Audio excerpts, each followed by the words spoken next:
एक मित्र पूछते हैं, संभोग से समाधि की अवधारणा पर आपका क्या कहना है? अवधारणा? तुम इसको अवधारणा कहते हो? नहीं, ये एक जुमला है। इस सदी का सबसे बड़ा झूठ। भारत बड़ा ही रोचक देश है। इसको जुमलों में जीने की आदत है। आज के वर्तमान परिदृश्य में भी तमाम तरह के जुमले चलते हैं जिनका वास्तविकता से कोई लेना देना नहीं होता। अतीत में भी तमाम तरह के जुमले चलते रहे जिनका वास्तविकता से कोई लेना देना नहीं होता। संभोग को संभोग रहने दो, समाधि को समाधि रहने दो। तुम दोनों को मिक्स करना क्यों चाहते हो? लेकिन समस्या है, थोड़ा अपराध बोध से मुक्त होने की आकांक्षा है। ये शब्द आकर्षक है, इसलिए ही तुमको लगता है कि तो बड़ी अच्छी बात है, ये तो बड़ा अच्छा रास्ता है, रूपांतरण की विधि है। रूपांतरण की विधियां होती ही नहीं। जब तुम सहज हो जाते हो तुम समाधिस्थ ही होते हो।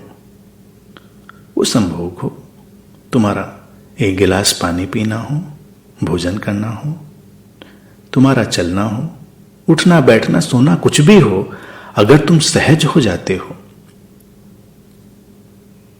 और उस सहजता में तुम्हारी जितनी गहराई बढ़ती है उतनी ही सजगता भी उतर आती है। सजगता भी लानी नहीं पड़ती। जैसे तुमको कोई कहे सजगता साधो, तो तुम क्या साधोगे सजगता में? एक सोए हुए व्यक्ति से तुम कहो जागो, वो क्या जागेगा? अब सोए हुए व्यक्ति के लिए तो यही है कि तुम उसको झकझोर कर उठाओ, उसके कान में बोलो जोर से जागो, तब तो अलग बात है। लेकिन तुम बस दूर दूर बोलते रहो जागो जागो, तो वो क्या जागेगा? उसको तो सुनाई नहीं दे रहा, वो अपने सपने में है। उसके लिए बात मायने नहीं रखती कि कोई जागो कह रहा है या नहीं कह रहा है। लेकिन सहजता, जीवन में तुम जितने सहज होते हो, कंफर्टेबल होते हो, उतने कंफर्टेबल होते चले जाने से जब सहजता बढ़ती है तो सजगता अपने आप घट जाती है। वो उसकी निष्पत्ति है, बाय प्रोडक्ट है। अब तुम सहज कैसे हो, इस बात पर सोचो। सहज तुम तभी हो सकते हो जब तुम इस तथ्य को बहुत निकट से, स्पष्टता से देख लो कि जीवन में सब घट रहा है, तुम उसे घटाने वाले नहीं हो। तुम्हारे माध्यम से हो रहा है, तुम करने वाले नहीं हो।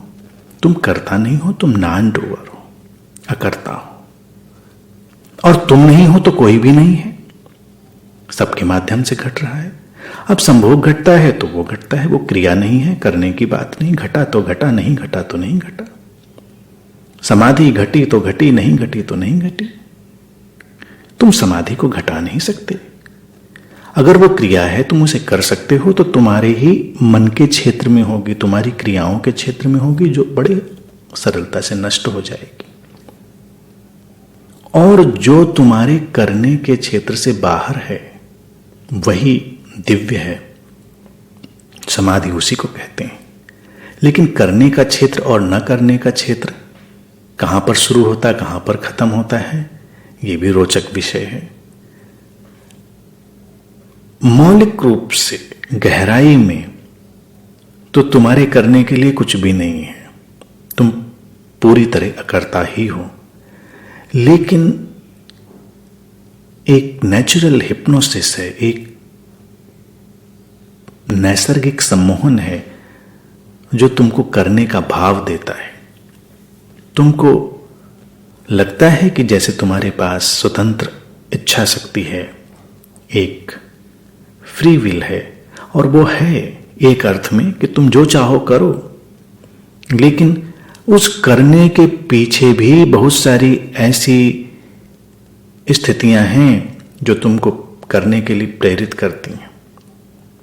तो मूल रूप से कोई भी कृत्य तुम्हारी फ्री विल पर खड़ा नहीं होता, चाहे तुमको लगता हो कि ऐसा तुम ही कर रहे हो, लेकिन ऐसा नहीं होता।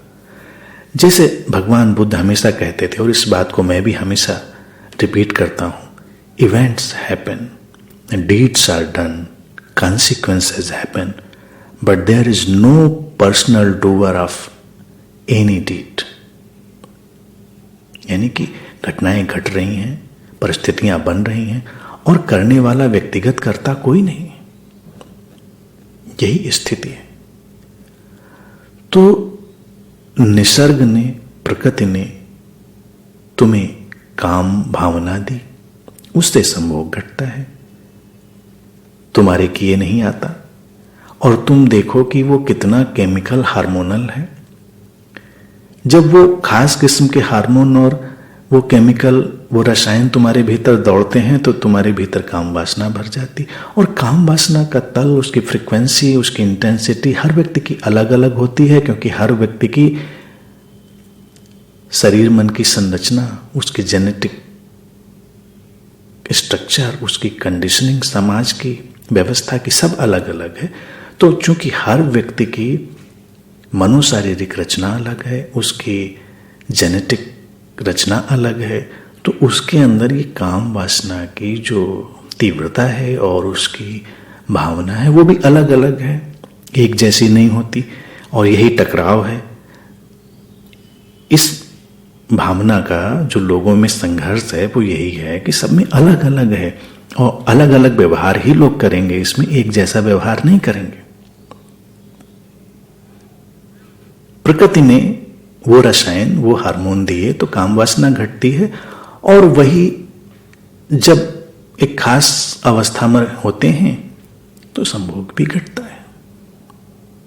लेकिन व्यक्ति के अंदर जो विक्षिप्तता पड़ गई है वो ये पड़ गई है, और भाषा भी वो यही यूज करता है, उपयोग करता है कि मैं संभोग करता हूं, मैं संभोग करूंगा। कोई नहीं करता, वो घटता है। अगर दो लोगों के बीच भी घटता है तो वो अपने मनोशारीरिक तल पर, अपने शरीर के रासायनिक तल पर, शरीर के ऊर्जा के तल पर उस बिंदु पर होते हैं जहां वो घट सकता है। वो घटा तो समाधि भी घटती है, वो उसको कोई घटाता नहीं, उसका कोई लिंक नहीं है कि ऐसा करोगे तो ऐसा होगा। क्योंकि अगर समाधि का भी काज एंड इफेक्ट बिल्कुल सीधा सीधा ढूंढ लिया जाता तो हम पूरी दुनिया को समाधिस्थ बना देते। आज तक कोई नहीं बना पाया। कितनी भी समाधि की बात करी गई हो अतीत में, आज भी करी जा रही हो, लेकिन ऐसा तो नहीं है कि हर कोई समाधिस्थ हो जाता है। अब समाधिस्थ का अर्थ क्या है? समाधिस्थ का अर्थ तो इतना ही है कि परम शांति में उतर जाना, जीवन के लीला में स्वरूप को जान लेना, सहज हो जाना। लेकिन परम शांति किसी किसी शरीर मन में घटती है, किसी में नहीं घटती। बहुत सारे लोग हैं जो अशांत ही बने रहते हैं, चाहे वो आध्यात्मिक धरातल पर हों, वो ध्यान भी कर रहे हों, अशांति है तो उनका पीछा नहीं छोड़ती। और कुछ लोग ध्यान अध्यात्म जानते भी ना हो, शांति है उनके अंदर, वो शांत बने रहते हैं। तो शांति भी एक नैसर्गिक घटना है, नेचुरल हैपनिंग है, जो एक शरीर मन की खास अवस्था में घटती है। तो पहला तो यही समझ लो कि करने वाला कोई नहीं है। तो समाधि का आयोजन करने की कोशिश मत करना। जीवन में इससे बड़ी जड़ता, इससे बड़ी मूढ़ता और कोई नहीं है कि व्यक्ति किसी भी माध्यम से समाधि के आयोजन की कोशिश करे, चाहे वो संभोग के माध्यम से करे, चाहे वो ध्यान के माध्यम से करे, शिविर के माध्यम से करे, वर्कशॉप के माध्यम से करे, अध्ययन के माध्यम से करे, स्वाध्याय के माध्यम से करे, कोई भी माध्यम वो एक इल्यूजन है, एक जड़ता है। समाधि सहजता है, सहजता से घट जाती है। और ये तभी घटती है जब, अगर तुम सौभाग्यशाली हुए और तुम्हारे सामने ये समझ, ये अंडरस्टैंडिंग पूरी तरह स्पष्ट हो गई कि तुम करने वाले नहीं हो, तुम पूरी तरह अकर्ता हो, नॉन डूअर हो, और तब तुम्हें दिखाई देगा कि हर कोई वैसा ही है। तो तुम्हारे अंदर कोई टकराव नहीं रहेगा, कोई उलझाव नहीं रहेगा। तुम्हारे अंदर इस तरह की बेचैनियां, इस तरह की हलचल, इस तरह के संघर्ष विदा हो जाएंगे कि कोई ये क्यों करता है, कोई वो क्यों करता है। अरे करता है वो इसलिए करता है क्योंकि उसकी रचना ऐसी है, वो इसलिए करता है क्योंकि इसके सिवा वो और कुछ कर नहीं सकता। बस समाधि यही है। तुम जंगल जाकर कभी नहीं पूछते शेर दहाड़ता क्यों है, कुत्ता भौंकता क्यों है, चिड़िया चहचहाती क्यों है, कोयल ऐसे क्यों बोलती, कौवा वैसे क्यों बोलता। कोयल की आवाज मधुर है तो कौवे की आवाज ऐसी क्यों नहीं। अब तुमको कोयल की आवाज मधुर लगे और तुम चाहो कि कौवा भी कोयल की तरह बोले, ये मूर्खता हो गई। कौवे को कौवा रहने दो, कोयल को कोयल रहने दो। दोनों अच्छे हैं, अपनी अपनी जगह दोनों सुंदर हैं, दोनों की अपनी विशिष्टता है, अपनी यूनिकनेस है। जंगल ऐसा ही है, जीवन ऐसा ही है। और इंसान के अंदर तो पूरा जंगल बसता है, इंसान के अंदर तो सारी संभावनाएं बसती हैं। तो जो जैसा है वैसा रहेगा। जिसकी मनोशारीरिक वृत्तियां, जिसकी ऐसी कंडीशनिंग्स, जैसी संरचनाएं आंतरिक होंगी, वो वैसा ही रहेगा और उससे वैसे ही व्यवहार निकलेंगे। जब जिस क्षण में कोई बदलाव घटेगा तो व्यवहार भी बदलेंगे, तुम्हारे साथ भी बदलाव ऐसे ही होंगे। इन चीजों को जो देख लेता है स्पष्टता से, वही समाधि में चला जाता है। इसलिए उलझो मत। किसी से ये मत कहो कि तुम क्रोध क्यों करते हो, तुम चिड़चिड़े क्यों हो। अगर तुम इंसान की फिजियोलॉजी को देखो तो कितने रासायनिक परिवर्तन व्यक्ति को क्रोधित बनाते हैं, चिड़चिड़ा बनाते हैं, और कितने कॉस्मिक चेंजेस व्यक्ति के अंदर तरह तरह के परिवर्तन लाते हैं। कभी उसको उदास करते हैं, कभी उसको खुश करते हैं। अब न तुम उदासी लाते हो, न खुशी लाते हो, न चिड़चिड़ापन लाते हो, न क्रोध लाते हो। कभी तुम्हारी शारीरिक स्थितियां उनको पैदा कर देती हैं, कभी मानसिक स्थितियां, और कभी कॉस्मिक चेंजेस भी हो रहे हैं, वो भी तुमको प्रभावित कर रहे हैं। उसमें भी तुम्हारा जोर नहीं।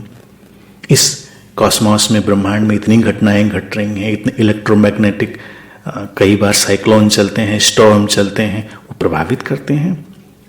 पूर्णिमा आती, अमावस्या आती, उसका तो प्रभाव सब जानते ही हैं हमारे मन पर कैसा होता है। लेकिन वो एक बात है, तमाम तरह के ऐसे कॉस्मिक चेंज चलते हैं, ब्रह्मांडीय बदलाव चलते हैं, जो इंसान के मन पर प्रभाव डालते हैं, शरीर पर प्रभाव डालते हैं। तुम्हारा भोजन है चारों तरफ, वो तुमको प्रभावित करता है। तुम्हारे शरीर के रसायनों और हार्मोनों की जो व्यवस्था है उसको जानते ही हो। तो काम वासना भी एक ऐसी इल्यूजन की स्थिति है, एक खास रासायनिक मनोशारीरिक अवस्था में आती है और एक खास अवस्था में विदा हो जाती। वही व्यक्ति जो अभी बड़ा